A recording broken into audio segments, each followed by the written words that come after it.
Bonjour et bienvenue, ça fait longtemps qu'on s'est pas vu, alors effectivement j'ai été hyper occupé parce que j'ai écrit un bouquin et je vous en parlerai le moment venu quand il sortira à la rentrée. En attendant, un nouvel épisode estival, donc un peu plus cool, un peu plus détente, un peu plus vacances. Puisque comme l'indique le titre, on va parler d'une bande-annonce et plus exactement de la bande-annonce du prochain épisode de Star Wars.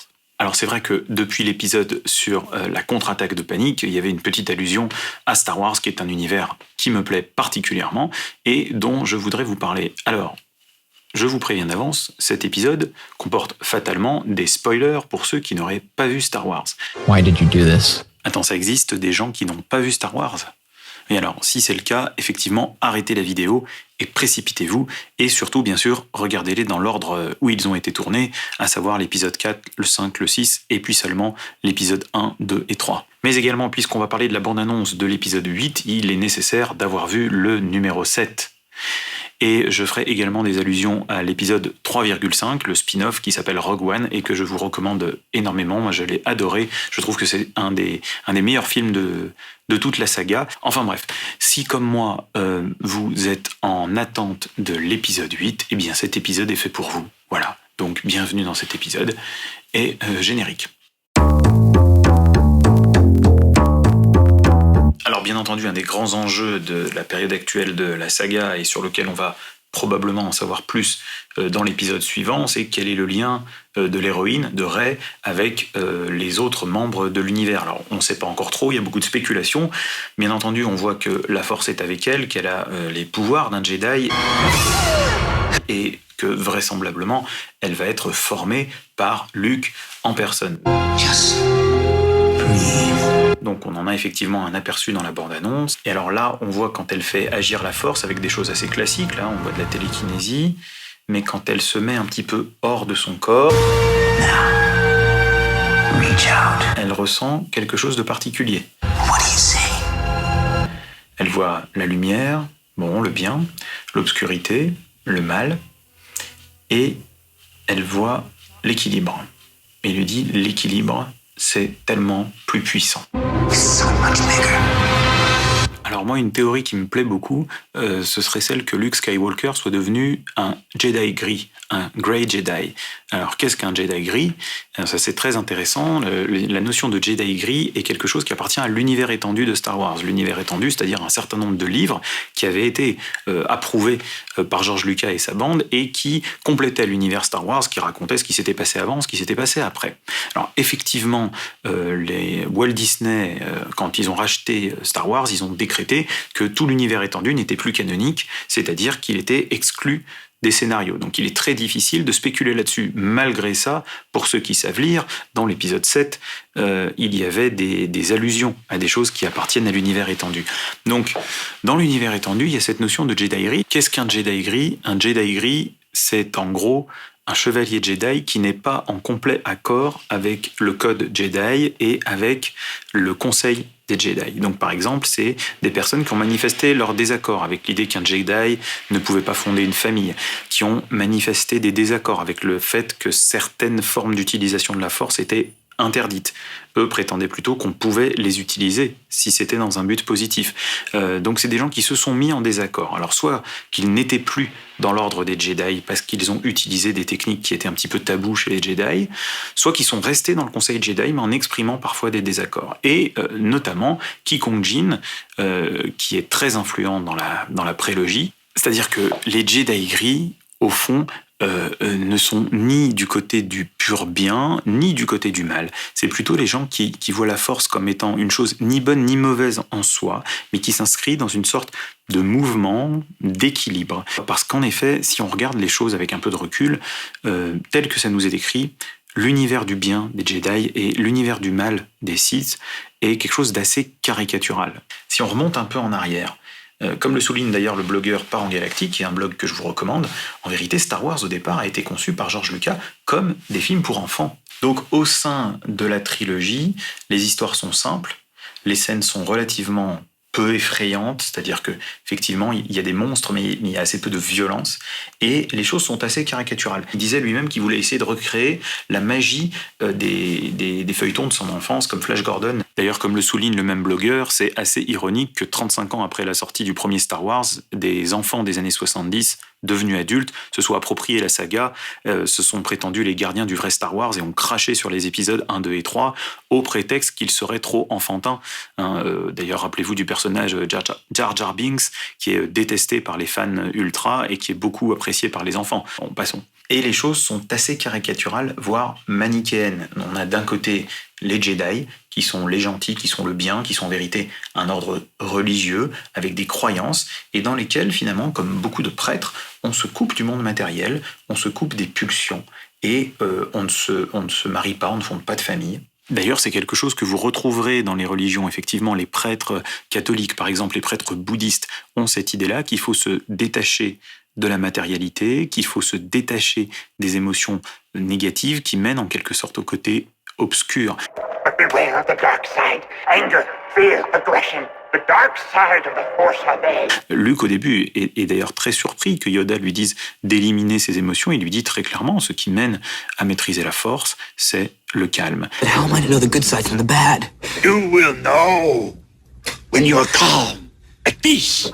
Et un petit peu comme tous ces prêtres, se détacher de la matérialité, se détacher de l'affect et de la pulsion permet de se maîtriser et de maîtriser aussi le monde qui nous entoure. Et il lui demande d'avoir vraiment le mental qui domine le physique, que ce soit une croyance, même parfois une croyance qu'on n'a pas trop le droit de questionner.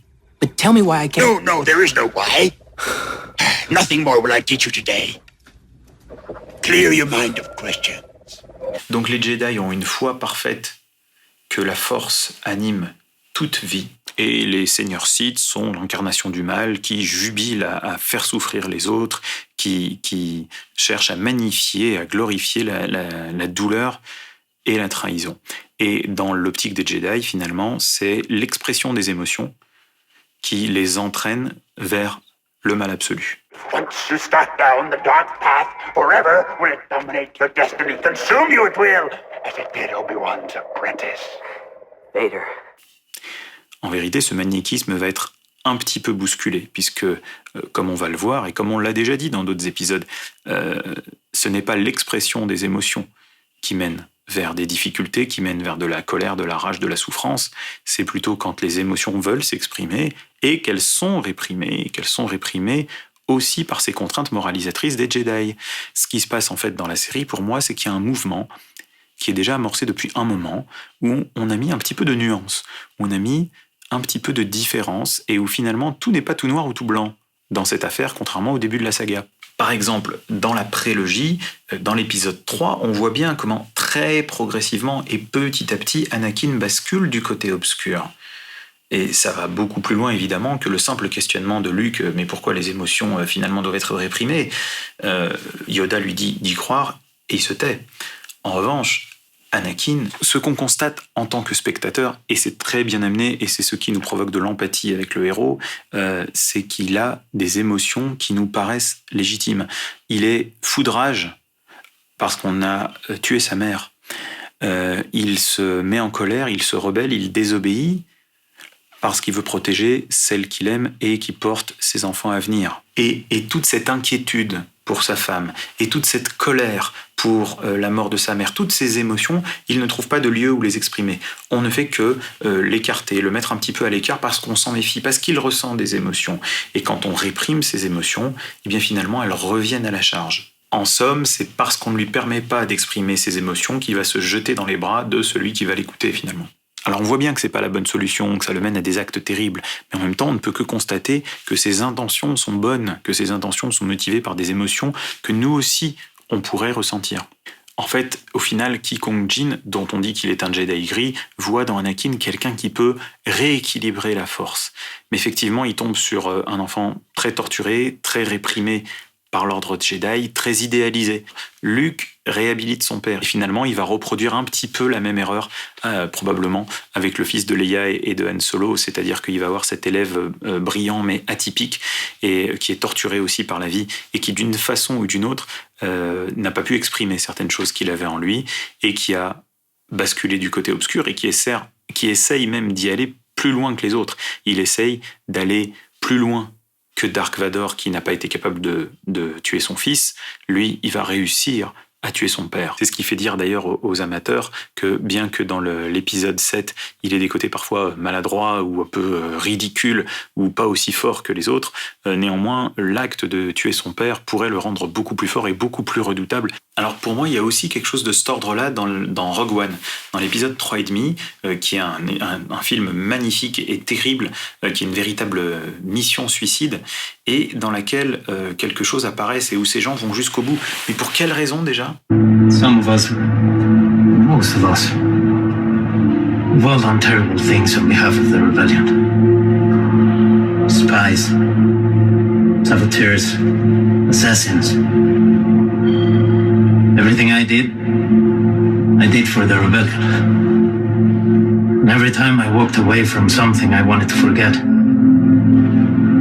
I told myself it was for a cause that I believed in. Et là, c'est vraiment le moment où apparaît distinctement que même la plus belle des causes, même la plus noble des causes, parfois nécessite de faire des choses qui sont moins belles et moins nobles, même si ça nous gêne, même si ça nous embête. Là, pour le coup, ce n'est pas manichéen, il n'y a pas les blancs et les noirs, les gentils et les méchants.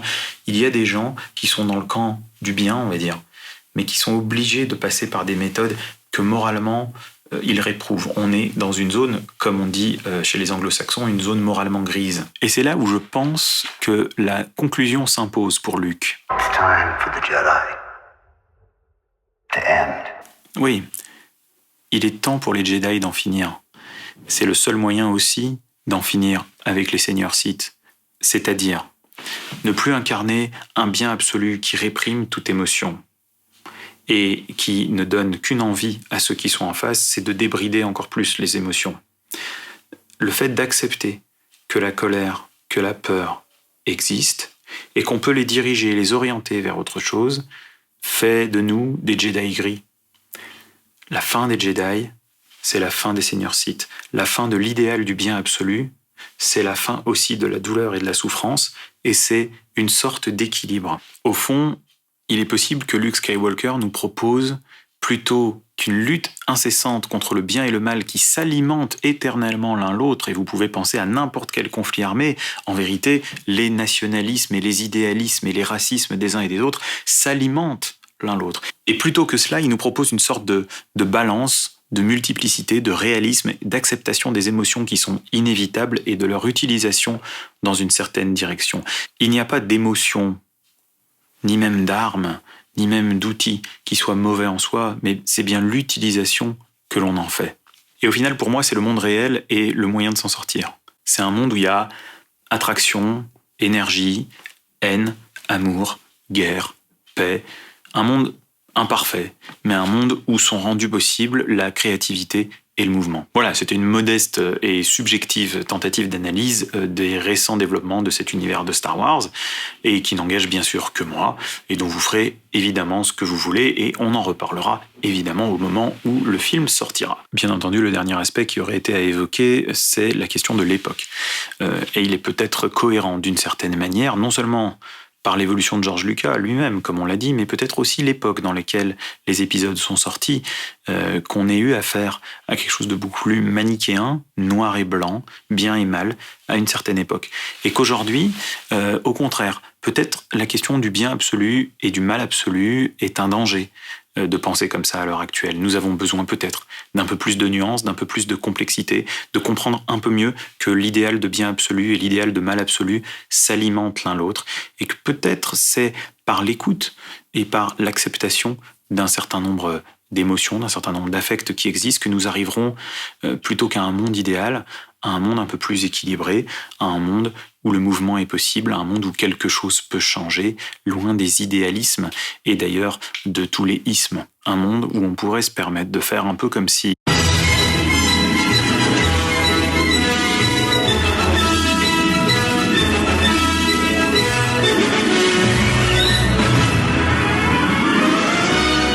I don't believe it. That is why you fail.